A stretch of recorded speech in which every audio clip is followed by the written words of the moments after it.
En los últimos años, quizás los últimos 3 años, ¿no?, digamos, la inversión pública en educación superior ha sido particularmente notable.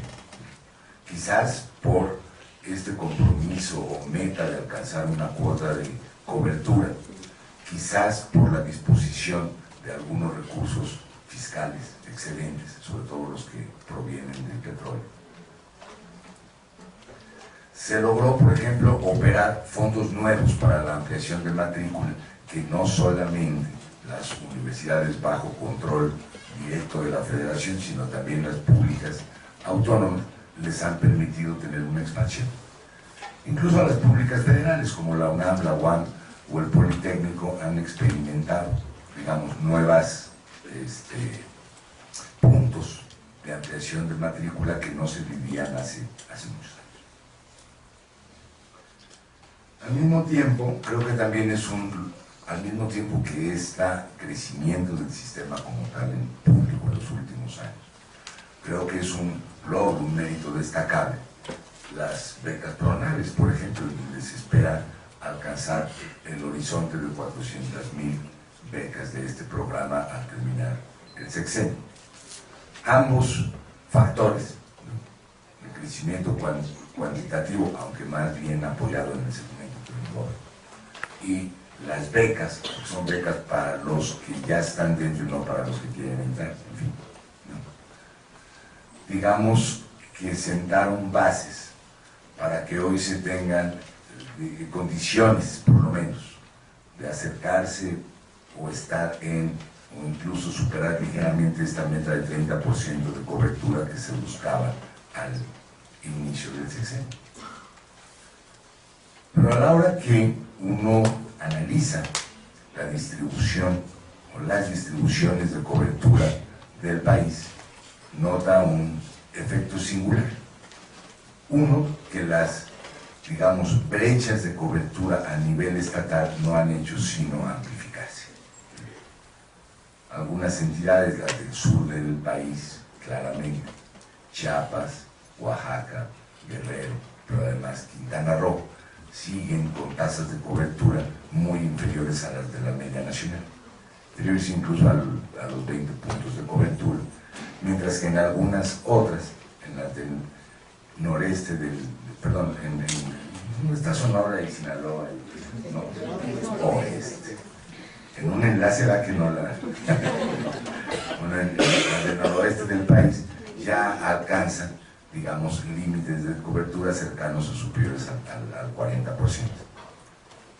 Cabe añadir algunas del centro, por supuesto, destaca el Distrito Federal, con cerca del 60% de cobertura, y otras del norte, como Coahuila o Nuevo León, también cercanos al 40%. Esto a nivel estatal. Si se desintegra, digamos, los linderos estatales y se coloca la dimensión de cobertura en otra categoría analítica, pues aparecen realmente otros datos. Por ejemplo, si uno entiende que en términos sociales, sobre todo, socioculturales, etcétera, no de distribución política, lo que vivimos es una zona metropolitana que compartimos con el Estado de México, ¿no? Distrito Federal y un montón de municipios del Estado de México y uno del Estado de Hidalgo. Ese es el contorno metropolitano. Si uno mide la cobertura en el contorno metropolitano, llega a notar que disminuye dramáticamente de ese 60% del Distrito Federal a aproximadamente el 35%, es decir, apenas superior al promedio nacional, que es la urbana. Otro tanto puede decirse de contornos metropolitanos como el de Guadalajara, ¿no? Guadalajara y su zona metropolitana, e incluso el de Monterrey. Se nota también, por ejemplo, que los municipios, ciudades y localidades de la frontera del país están totalmente desabastecidos de educación superior, con algunas excepciones. Mexicali, que no está, vamos a decir, tan peor, ¿no? Y Juárez, que no estaba tan peor, pero que empieza a tener un efecto negativo en cobertura. pero el resto de los municipios y localidades, digamos, de Ciudad Acuña, en Coahuila, ¿no? Todas las de Tamaulipas, básicamente todos los municipios de frontera tienen tasas de cobertura de educación superior inferiores al 15%. Lo que ocurre también, esto es muy curioso, en los llamados destinos turísticos, ¿no? Cancún, con una población de 500,000 de habitantes, no supera el 15% de cobertura, cuando hay en esta localidad, digamos, una clase media ya instalada que está demandando este tipo de servicios.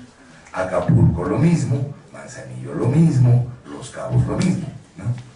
Es decir, el fenómeno de polarización no es solamente entre entidades federativas, sino también al nivel de los municipios y de las localidades. Lo que hace resaltar, diríamos, la importancia de nuevas formas de planeación y de articulación de políticas públicas para renovar las condiciones de crecimiento del sistema de educación superior y para abrir oportunidades a la diversidad de misiones que debe tener la educación superior. Tomar la dimensión local como prioritaria. Yo creo que aquí puede servir para terminar con este punto el contraste con algunas buenas y malas prácticas al respecto, ¿no? Empezando por las buenas, porque llama la atención encontrar, digamos, condiciones favorables para la expansión, articulación y enfoque de la educación superior en los lugares en donde uno menos se los espera. Y déjenme darles 2 o 3 ejemplos. Uno, espero no exagerar, ¿no? Municipio de Ahome, ¿no? Con su cabecera municipal de Los Mochis. 500,000 de habitantes, es un municipio grande en población. Y en Los Mochis más de 300,000. Bueno, el municipio tiene una tasa de cobertura superior al 50%. Que además combina muy bien con esa misma tasa de cobertura, 50% para Culiacán y para Mazatlán. Ahora sí que la sociedad del conocimiento, ¿no? Ahí, Bueno, pero eso no es lo importante, sino que el municipio, digamos, casi a la sorda, como para que no se sepa muy bien, ha podido articular un plan de desarrollo que es envidiable. El plan Ahome 2020, si lo buscan ahí en la internet lo van a encontrar, en donde ponen toda la prioridad al desarrollo de educación superior de un sector de tecnología aplicada y de un sector científico, ¿no? Con un objetivo, hacer de Ahome, ¿no?, una referencia internacional para los agronegocios, por ejemplo, y para poder desarrollar condiciones condiciones de crecimiento, empleo, etcétera, etcétera, este tipo de sinergia desde el municipio hacia la entidad, al revés de lo que se piensa, hacer dependiente al municipio de los programas estatales. Claro que hay dinero allí, ¿no? Y mucho, y no solo de donde suponen que viene, aunque también de donde suponen que viene. Los agronegocios de tipo A y de tipo B están allí presentes, bueno, para acabar pronto, ¿no? Otro ejemplo de una práctica correcta, León Silao, ¿no?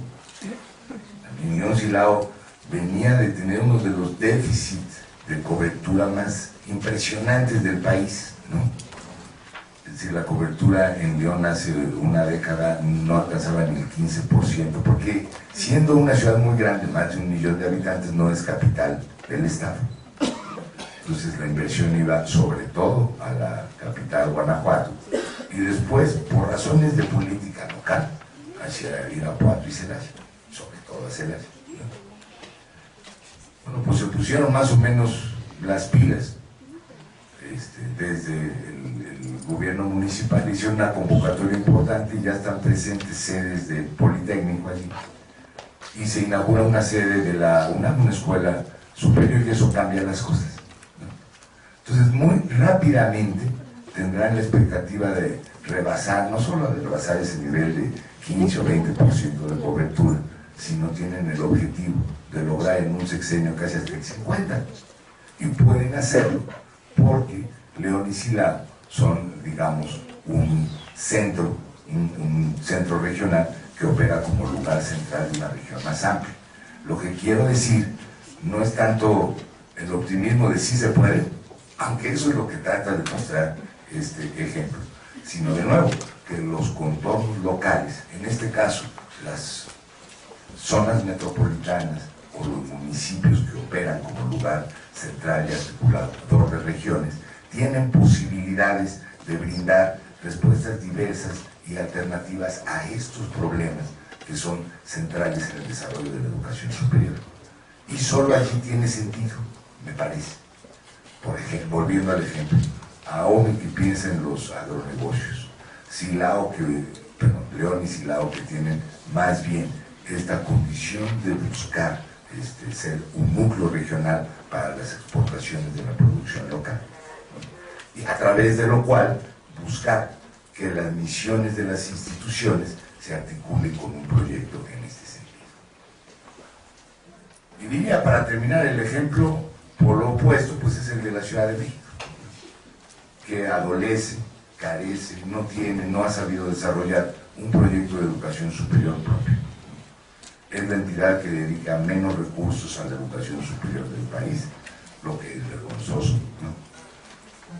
Desde luego confiado en que aquí están presentes las instituciones federales, pero la cosa ya cambió porque reciben participaciones fiscales para el gobierno de la ciudad y tienen impuestos locales que podrían destinar al desarrollo de la educación superior. ¿Qué es lo que ha hecho la Asamblea? Pues dar bandazos. Está el caso de la Universidad Autónoma de la Ciudad de México, que pues, quién sabe cuál es el desenlace, pero muestra que hay una zona de problemas. Y que si el proyecto de la ciudad se limita a la UASM, vamos a decir, es un proyecto cortito. Y lo otro es este invento, último modelo del voucher partido, que ahora sí, que como decía Cantinflas, da coraje, ¿no? Es decir, un fideicomiso de 150 millones de pesos para dar becas a estudiantes que se inscriban en las universidades Grupo Sol, universidades Insurgentes, etcétera, ¿no? Es incomprensible, ¿no? Bueno, pero muestra, digamos, lo que quiero decir, ejemplos positivos y ejemplos muy negativos, pero del peso enorme que hoy tiene lo local en la posibilidad de expandir no solo lo cuantitativo, sino también lo cualitativo del proyecto de educación superior del país. Y en ello, sin duda, los recursos son importantes, y a lo mejor esta utopía de la multianualidad puede tener condiciones de transacción y negociación, pero no se va muy lejos si se omiten estas condiciones que desde la diversidad dan nuevas oportunidades, nuevos retos y abren, digamos, una perspectiva que valdría la pena tomar en cuenta, al menos en el debate de las opciones para la educación superior del país hoy y frente a su futuro. Pues eso.